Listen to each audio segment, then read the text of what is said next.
शुभ अपराह्न बच्चों। इस अभ्यास पत्र को बनाने में मैंने कई व्याकरण बुकों का सहारा लिया है। आप बस मेहनत करते जाओ और आपको प्रैक्टिस सेट ऐसे ही मिलते रहेगा। आप काम करते रहिए। अगला वीडियो हमारा झारखंड पात्र शिक्षक पात्रता परीक्षा से संबंधित अभ्यास को लेकर होगा। ये भी उसी पर आधारित है, ठीक है ना। तो हम लोग चलते हैं, अगला वाला भी आप देखेंगे और ये वाला भी देखेंगे। हम लोग अभ्यास करते हैं, है ना। ठीक, पहला प्रश्न क्या है? पहला प्रश्न है कि कौन सा कथन असत्य है। असत्य, इस पे ध्यान दीजिए, सत्य नहीं असत्य। क देखिए, भाषा के माध्यम से हम विचारों का आदान प्रदान करते हैं। सही है ना, सही है। ख, इशारों से भी हम अपनी कुछ बातें दूसरों तक पहुंचा सकते हैं। बिल्कुल सही है, लेकिन हमको खोजना क्या है? गलत। इशारों को भी भाषा कह सकते हैं। इशारों को भाषा कह सकते हैं। इशारों को सांकेतिक भाषा कह सकते हैं। अगला क्या है? इशारों को भाषा नहीं कह सकते हैं। ठीक है, अब बताइए कि कौन सा ऑप्शन सही होगा। इशारों को भाषा नहीं कह सकते हैं। असत्य हमको ढूंढना है। पहला तो था हमारा भाषा के माध्यम से हम विचारों का आदान प्रदान करते हैं, ये हमारा उत्तर नहीं होगा, बिल्कुल सही है। दूसरा था इशारों से भी हम अपनी कुछ बातें दूसरों तक पहुंचा सकते हैं, ये भी सही है। तीसरा है इशारों को भी हम भाषा कह सकते हैं। एक ऐसे हम लोग जब इशारे से कुछ बोलते हैं तो उसको सांकेतिक भाषा हम लोग कहते हैं। इशारों को भाषा नहीं कह सकते हैं। मुख्य रूप से हमारा जो भाषा है वो क्या होता है बच्चा? मौखिक और लिखित। तो ये वाला आंसर हमारा सही होगा। ठीक है, घ, इशारों को भाषा नहीं कह सकते हैं। दूसरा, कौन सा कथन सत्य है? सत्य की ओर अब जाएंगे, ठीक है ना। पहला है क नंबर, मौखिक भाषा भाषा का अस्थायी रूप होता है। नहीं, मौखिक भाषा भाषा का अस्थायी रूप नहीं होता है। लिखित भाषा भाषा का अस्थायी रूप होता है। हाँ, ये होता है। लिखित भाषा भाषा का अस्थायी रूप हो सकता है, क्योंकि वो लिखित रूप में है, उसको बार बार पढ़ा जा सकता है, रिवाइज किया जा सकता है और उससे कई पीढ़ी तक पढ़ सकते हैं, तो अस्थायी रूप इसका हो सकता है ना। तो यही बात सत्य है। तो ख है इसका उत्तर, ख। लिखित भाषा भाषा का प्रधान रूप होता है और उच्चरित भाषा का आधार वर्ण होता है। हमको सत्य खोजना था। लिखित भाषा भाषा का अस्थायी रूप होता है। सही है। तीसरा, कौन सा कथन असत्य है? फिर असत्य की ओर चले गए। कई बार ना कंफ्यूजन हो जाता है सत्य और असत्य में, तो देखकर हम बार बार पढ़कर विकल्प को मार्क करेंगे। ठीक है, कौन सा कथन असत्य है? वर्णों की पूरी व्यवस्था को लिपि कहते हैं। वर्णों की व्यवस्था को लिपि नहीं कहते हैं। ठीक है, तो असत्य है इसमें। तो वर्णों की पूरी व्यवस्था को लिपि कहते हैं? नहीं कहते हैं। ढूंढना तो यही है, असत्य। तो क वाला उत्तर ही हमारा क्या है बच्चा? सही है। क उत्तर हमारा सही है। ख देखते हैं, ख का इसका विकल्प क्या था? किसी भाषा का क्षेत्रीय रूप बोली कहे जाते हैं। बिल्कुल सही है। बोली क्या होता है कि भाषा का क्षेत्रीय रूप, छोटे छोटे प्रांत में जो भाषा बोली जाती है वो हमारे प्रांत की भाषा होती है, उसी को हम लोग बोली कहते हैं। बोली भाषा का विकसित रूप ऐसा तो नहीं कह सकते हैं। विकसित रूप तो नहीं है, लेकिन फिर भी भाषा का रूप तो है। लिपि का संबंध लिखित भाषा से है। लिपि का संबंध लिखित भाषा से है, बिल्कुल सही है। ये ऑप्शन थोड़ा सा कंफ्यूजिंग है, ये भी सही है, लेकिन उत्तर हमें यहाँ पे मिल चुका है असत्य। वर्णों की पूरी व्यवस्था को लिपि कहते हैं। नहीं, लिपि क्या है? लिपि ध्वनि चिन्हों को लिखने का तरीका है, लिखने का तरीका है, उसको हम लोग लिपि कहते हैं। ठीक है ना, ये नहीं है। 4 वाले में आते हैं। प्रश्न 4, किस भाषा की लिपि देवनागरी नहीं है? किस भाषा की लिपि देवनागरी नहीं है? संस्कृत की देवनागरी है, देवनागरी। देवनागरी, देवनागरी जो लिपि होती है ये इसी तरीके से लिखी जाती है जो हमारा अभी पूरा जो ये अभ्यास पत्र बन के जो तैयार हुआ है, सेम उसी तरीके का। तो संस्कृत में भी वही है, बस हलंत विसर्ग लगाते हैं तो देवनागरी लिपि। बोडो का भी देवनागरी है, देवनागरी लिपि में बोडो लिखा जाता है। मराठी, मराठी भी देवनागरी लिपि है, देवनागरी लिपि है। गुजराती का ब्राह्मी लिपि है, ब्राह्मी लिपि। ठीक है ना, ऐसे आधा हा माँ और बड़ी ब्राह्मी लिपि है, समझे। और 5वां है हमारा, किस भाषा की लिपि रोमन नहीं है? ठीक है, किस भाषा की लिपि रोमन नहीं है? अंग्रेजी की रोमन है, आप जानते हो। स्पेनिश रोमन है, रोमन नहीं है, ध्यान से देखिए। जर्मन रोमन है, समझे। और रूसी भाषा की लिपि क्या है? सिरिलिक, ऐसे लिखते हैं, सिरिलिक, सिरिलिक लिपि। तो ये हमारा जो उत्तर है विकल्प क, ये उत्तर है। ठीक है, हम लोग फिर देखते हैं छठा प्रश्न क्या है। छठा, यहाँ देखते हैं, नीचे नीचे दिए गए शब्दों के सही संधि विच्छेद अथवा संधि का चयन कीजिए। संधि का चयन करना है या संधि विच्छेद जैसे भी हो उनका चयन करना है। ठीक है, तो यहाँ पे देखो गणेश शब्द जुड़ रहा है, गणे, तो गणे जो स नहीं होता है, गण जो ईश होता है, क्योंकि इस अणा में यहाँ अ है और यहाँ ई है, तो ये दोनों मिलकर ए बनते हैं। तो जब हम गणेश लिखेंगे तो हम ऐसे लिखेंगे।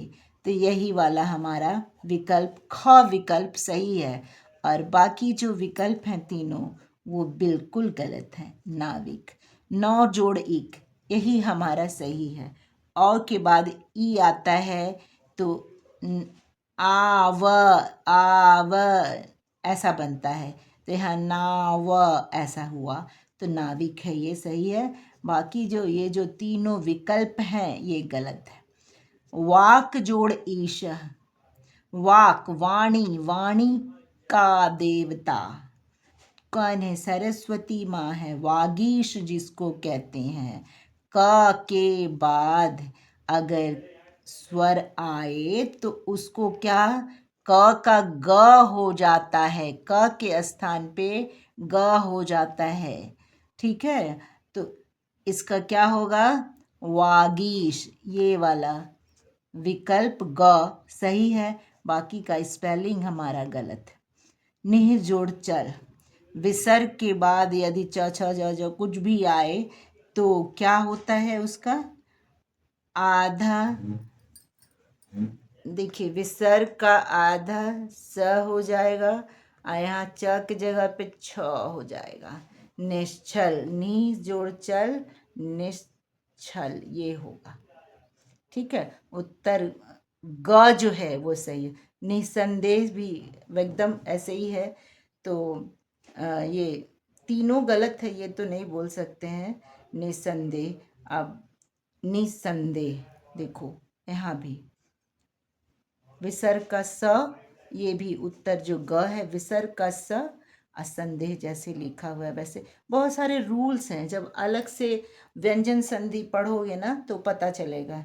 ठीक है, बहुत जल्द आपके पास वीडियो आने वाली है संधि से रिलेटेड, समास से रिलेटेड, कारक, संज्ञा, सर्वनाम, सारा कुछ। बस आप देखते रहिए, अभ्यास करते रहिए।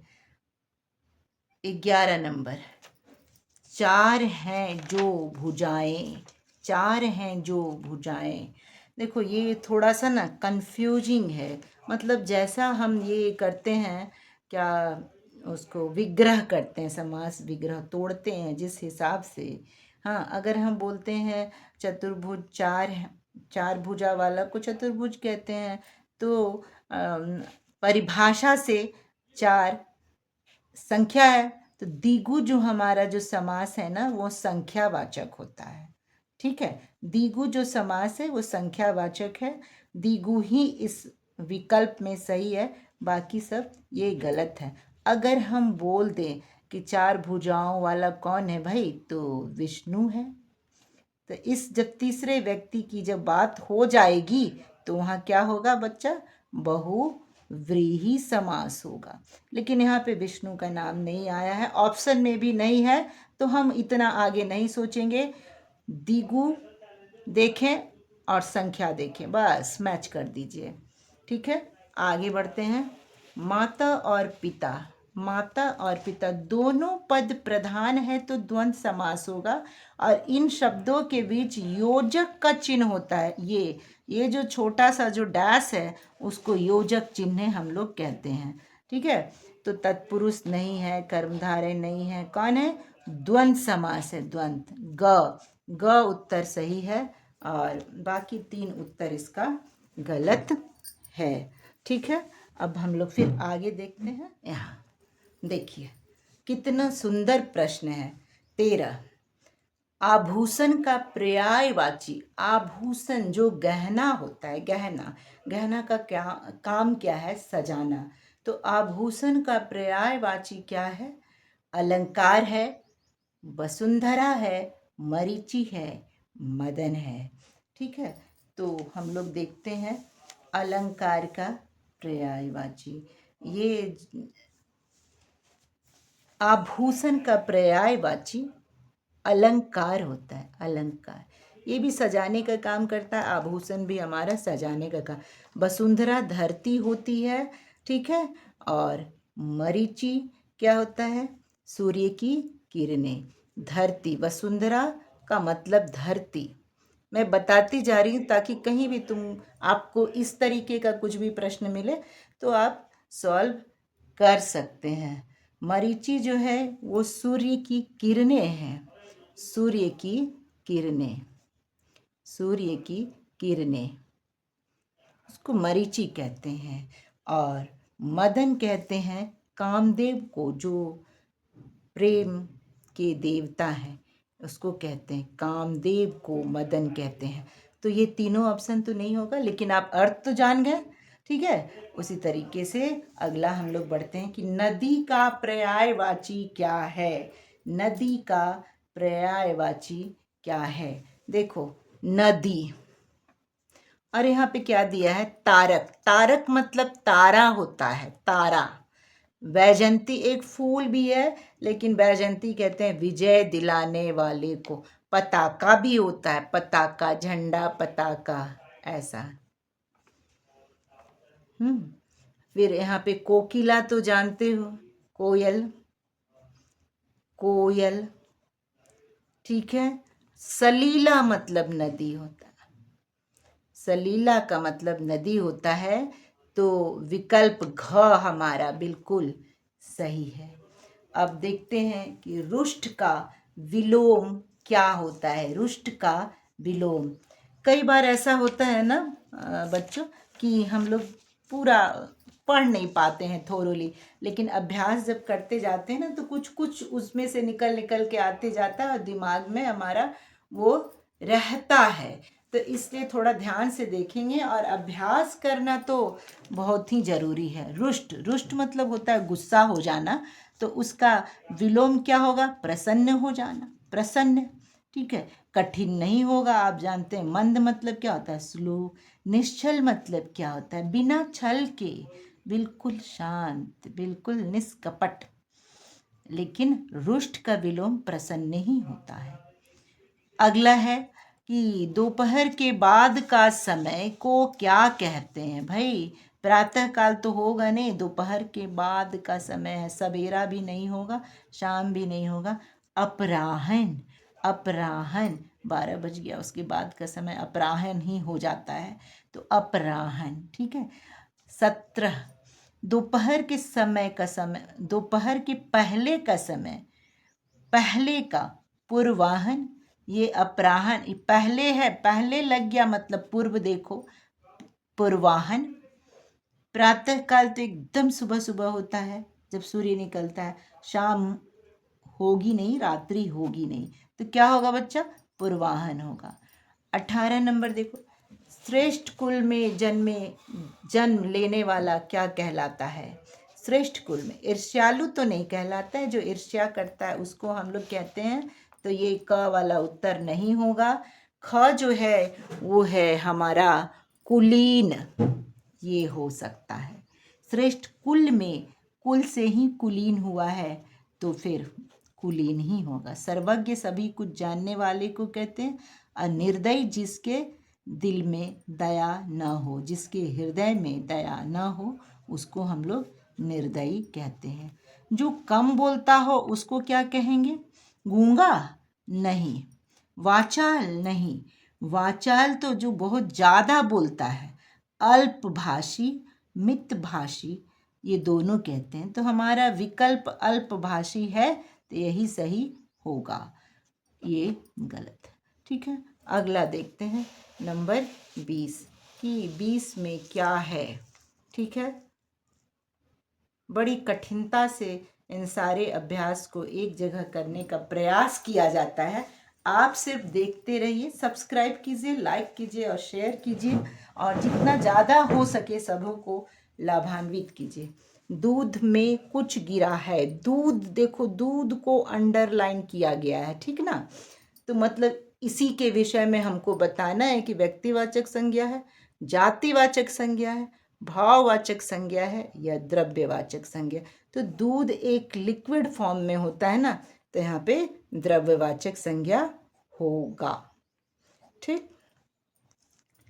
चाबियों का गुच्छा लेते आना, चाबियों का गुच्छा लेते आना। ठीक है, तो गुच्छा, गुच्छा में तो बहुत सारे चाबी होंगे, व्यक्तिवाचक तो होगा नहीं, भाववाचक होगा नहीं, द्रव्यवाचक होगा नहीं, क्या होगा, समूहवाचक। ठीक, जिसमें बहुत सारे चाबी हैं तो उसको समूहवाचक कहेंगे। अंतिम है 22 नंबर, किस वाक्य की रेखांकित संज्ञा संप्रदान कारक में है। देखो, ये संप्रदान का मतलब होता है किसी को कुछ देना, देना, तो जहाँ देने अर्थ में होगा वही संप्रदान कारक होगा। जिस रेखांकित संज्ञा, ठीक है, जो ये देखो रेखांकित, ये रेखांकित, ये रेखांकित, इन तीनों में अब खोजना है कि देने वाले अर्थ में क्या है। तो पुजारी ने बच्चों को प्रसाद दिया, पुजारी ने, ये तो कर्ता कारक है, ठीक है ना, किसी ने कोई भी अगर काम किया तो कर्ता कारक है, तो ये हमारा ऑप्शन नहीं होगा। वे सब मैदान में खेलते हैं, खेलने का जो हमारा जगह है वो क्या है, अधिकरण कारक है। कहाँ पर, अधिकरण कारक है, तो ये भी नहीं होगा। प्रधानाचार्य ने सीमा को इनाम दिया, तो ये वाला हमारा ऑप्शन ग बिल्कुल सही है, किसी की भी नहीं, ये नहीं हो सकता है। ठीक है ना, धन्यवाद।